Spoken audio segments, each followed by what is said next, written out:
Nangangarap na maging isang sikat na MLBB content creator na maging katulad ng ibang mga sikat katulad nila Inuyasha at Misaki at madami pa. Ikaw isa ka din bang small content creator kagaya ko?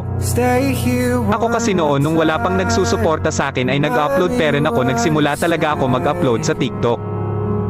Alam nyo ba kahit 5 views lang ang video ko ay natutuwa pa rin ako kasi may nanonood sa akin. At kahit pa man ganun ay hindi pa rin ako tumigil sa pag-upload kahit na pangit ang video na ina-upload ko. Lagi kong iniisip na kung may pag-asa ba ako na maging katulad ng mga sikat na content creator.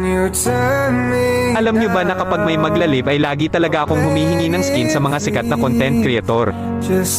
Wala kasi ako skin noon hahaha simula nung na-download ko ang injector ay nagagamit ko na ang mga dream skin ko. Nung umalis si mama at pumunta ng Manila para doon magtrabaho doon ko naisipan na ay kwento ang buhay ko sa Facebook at sa TikTok. Alam nyo ba nung paggising ko hindi ako makapaniwala na dumami followers ko at nanonood sa akin. At kapag may makikita akong video na maliit lang ang views at react ay hina-heart ko at lagi ako ko-comment na ang lakas mo. Kaya po sana magsuportaan po tayo mga small content creator at sabay-sabay natin abutin ang pangarap natin na makilala ng mga tao at hangaan. At huwag ka sasuko mag-upload ka lang ng mag-upload at hindi magtatagal na sisikat ka din.